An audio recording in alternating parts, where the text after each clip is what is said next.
Ok mình là bác KS2 Technology မှာကြိုဆိုပါရစေကျွန်တော်ဒီဗီဒီယိုမှာဆိုရင်တော့ကျွန်တော်ဒ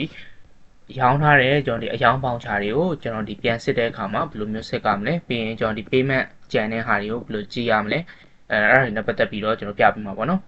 ်ကျွန်တော်ဒီအယောင်းထားတဲ့အယောင်းစင်းတွေကြည့်ဖို့အတွက်ဆိုရင်ကျွန်တော်ဒီ base tab ကကျွန်တော် sell ဆိုပြီးရှိရပါတော့ဒီ sell အောက်မှာကျွန်တော်ဒီ all sales ဆိုတဲ့ tab ကိုဝင်လိုက်တဲ့အခါကျရင်ကျွန်တော်ဒီအယောင်းထားတဲ့ကျွန်တော်ဒီအယောင်းပေါင်ချာတွေကိုကျွန်တော်တွေ့ရမှာပေါ့နော်ဒီမှာဆိုရင်ကျွန်တော်ဒီ sale list ရဲ့အပေါ်မှာ filter ဆိုရဲကျွန်တော်ဒီ pattern လေးရှိရပါတော့ filter ဆိုရဲဟာလေးကိုဖွင့်လိုက်တယ်ဆိုရင်ကျွန်တော်ဒီရောင်းထားတဲ့အယောင်းပေါင်ချာတွေကိုကျွန်တော်ဒီဘယ်လိုမျိုးကိုလိုချင်တဲ့ပေါင်ချာကိုပဲအလွယ်တကူကြည့်လို့ရအောင်ရှာလို့ရတဲ့ filter လေးတွေထွက်လာမယ်ပေါ့နော်ဒီမှာဆိုရင်ကျွန်တော်ဒီ sign ခွဲတွေရှိရဆိုရင်ကျွန်တော်ဒီ sign ခွဲတစ်ခုတည်းကအယောင်းစင်းဝယ်ကြည့်နေတယ်ဆိုရင်ကျွန်တော်ဒီ sign ရဲ့နာမည်ကိုရွေးပေးလိုက်ရင်ကျွန်တော်အဲ့ sign ခွဲမှာရောင်းထားတဲ့အယောင်းပေါင်ချာတွေကိုပဲကြည့်ရမှာပေါ့နော်ပြီးရင်ကျွန်တော်ဒီ customer မှာဆိုရင်ကြတော့ကျွန်တော်ဒီရောင်းထားတဲ့ customer တယောက်ချင်းစီရဲ့ live ကိုကြည့်နေတယ်ဆိုရင် customer တွေရဲ့ live ကြည့်လို့ရတယ်ဥပမာဆိုရင်ကျွန်တော်ဒီ walking customer live ကိုပဲကြည့်နေတယ်ဆိုရင် walking customer ကိုရောင်းထားတဲ့ပေါင်ချာတွေပဲထွက်လာမယ်ပေါ့နော်အဲ့လိုပဲကျွန်တော်ဒီတခြား customer တယောက်ကိုရွေးလိုက်တယ်ဆိုရင်ဒီ customer ကိုတီးတန့်ရောင်းထားတဲ့ပေါင်ချာတွေပဲထွက်လာမယ်ပေါ့နော်ဒါကတော့ customer ကျွန်တော်ရောင်းထားတာမရှိလို့ကျွန်တော်ဒီရှိတဲ့ customer ကိုရွေးလိုက်တယ်ဆိုရင်တော့သူ့စီကိုရောင်းထားတဲ့ကျွန်တော်ဒီပေါင်ချာတွေပဲတီးတန့်ထွက်လာမယ်ပေါ့နော်ပြီးတဲ့ခါကျရင်ကျွန်တော်အခုတော့ all ကိုပဲပြန်ရွေးထားလိုက်မယ်ပြီးတဲ့ခါကျရင်ကျွန်တော်ဒီ payment status ပေါ့နော် payment status မှာဆိုရင်ကျွန်တော် paid ဆိုရင်ကျွန်တော်ဒါငွေလုံးဝပြီးချေပြီးသွားပြီပေါ့နော်ကျွန်တော်ဒီငွေချေဖို့လုံးဝမချေရသေးတဲ့ဟာကျတော့ကျွန်တော်ဒီ due အနေနဲ့ရှိနေပေါ့နော်ဒါဆိုရင်ငွေလုံးဝမချေရသေးဘူးပြီးတဲ့ခါကျရင်ကျွန်တော်ဒီ partial ဆိုပြီးတော့ထပ်ထားတဲ့ဟာဆိုရင်ကျွန်တော်ဒီငွေတော့ရှင်းပြီးသွားပြီဒါပေမဲ့အပြည့်မရှင်းရသေးဘူးပေါ့နော်overdue ဆိုရင်ကြတော့ကျွန်တော်ဒီငွေရှင်းဖို့အတွက်ကိုရက်ကျော်သွားတယ်ကျွန်တော်ပေါင်းချရေးဆို overdue အနေနဲ့ရှိနေမယ်ပေါ့နော်ပြီးတဲ့ခါကျရင်ကျွန်တော်ဒီဘက်ဘေးမှာဆို day range ပေါ့နော် day range ဆိုရင်ကိုလိုချင်တဲ့ date ကိုကျွန်တော်ကြည့်ကျင်တယ်ဥပမာဒီနေ့ရောင်းထားတဲ့ပေါင်ချာတီးတန်းကြည့်ကျင်တယ်ဆိုရင် today ကိုရွေးလိုက်ရင်ကျွန်တော်ဒီ today ပေါင်ချာလေးပဲကြာလာပေါ့နော်ဒီ date ရွေးတဲ့ခါမှာဆိုရင်ကျွန်တော်ဒီ less 70 less 30 day တို့ကျွန်တော်ဒီမှာပါတဲ့ template တွေကိုရွေးလို့ရတယ်လို့မျိုးကျွန်တော်ဒီကိုလိုချင်တဲ့ date ကိုကြည့်ကျင်တယ်ဆိုရင်အောက်ဆုံးမှာ custom rate ဆိုတဲ့ဟာလေးပါတယ်ပေါ့နော်ကျွန်တော်ဒီday range ကိုရွေးလိုက်ရင်ကျွန်တော်ဒီအောက်ဆုံးမှာ custom range ဆိုတဲ့ဟာလေးပါတယ် custom range မှာဆိုရင်ကျွန်တော်ဒီကိုလိုချင်တဲ့ date တရက်နေ့ကနေပြီးတော့မှကျွန်တော်ဒီ31ရက်နေ့ထိရွေးချင်တယ်ဆိုရင်လည်း31ရက်နေ့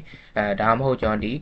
ကိုရွေးကြည့်ချင်တဲ့ကျွန်တော်ဒီစရက်နဲ့ကျွန်တော်ဒီဆုံးရက်ရေကိုသတ်မှတ်ပြီးတော့ apply ကိုနှိပ်လိုက်တဲ့ခါကျရင်အဲ့ color တွေမှာရောင်းထားတဲ့အရောင်းပေါင်ချာတွေကိုကျွန်တော်ကစစ်လို့ရပါပေါ့နော်ပြီးတဲ့ခါကျရင်ကျွန်တော်ဒီ user ပေါ့နော်ကျွန်တော်ဒီရောင်းထားတဲ့ကျွန်တော်ဒီ account user တွေပုံမူတည်ပြီးတော့ကျွန်တော်ဒီကြည့်ကျင်နေဆိုရင်လည်းကျွန်တော်ဒီမှာသူ user နာမည်အလိုက်ကျွန်တော်ပြန်ပြီးကြည့်လို့ရတယ်ပြီးရင် shipping status ပေါ့နော်ကျွန်တော်ဒီ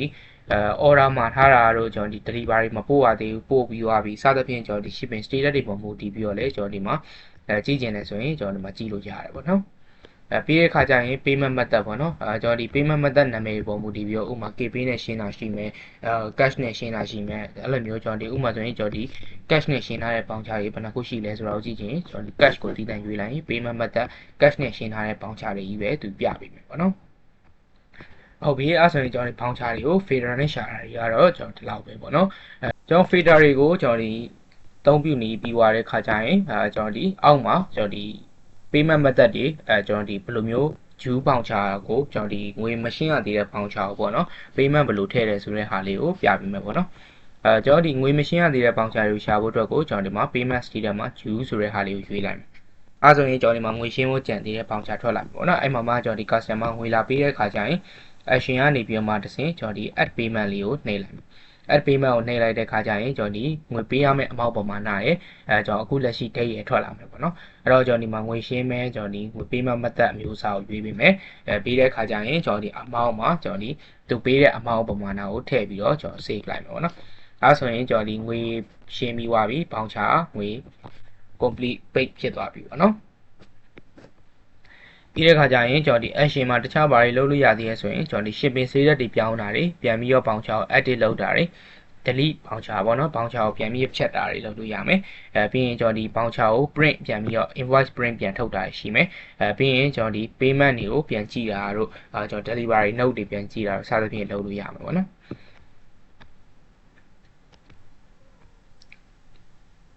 နောက်ပြီးရင်ကျွန်တော်ဒီ invoice ကိုကျွန်တော်ဒီ URL ပေါ့နော် link အနေနဲ့ copy ကူးပြီးတော့လေ customer တွေကိုပို့ပေးလို့ရတယ်ဥပမာကျွန်တော်တို့ကဒီ customer ကိုကျွန်တော်ဒီ invoice link လေးကို copy လုပ်ပြီးတော့ကျွန်တော်ဒီပို့လိုက်တယ်ဆိုရင် customer ကနေပြီးတော့မှကျွန်တော်တို့ဒီပို့လိုက်တဲ့ invoice ကို customer ကနေပြီးတော့မှဒီ link ကိုတစ်ဆင့်ဝင်ကြည့်လိုက်တာ ਨੇ ကျွန်တော်ဒီ customer ပို့ထားတဲ့ကျွန်တော်ဒီ link ကိုတခါတည်းကျွန်တော်ဒီ voucher ကိုဒီ link ကနေတစ်ဆင့်ဝင်ပြီးတော့ကြည့်လို့ရတယ်ပေါ့နော်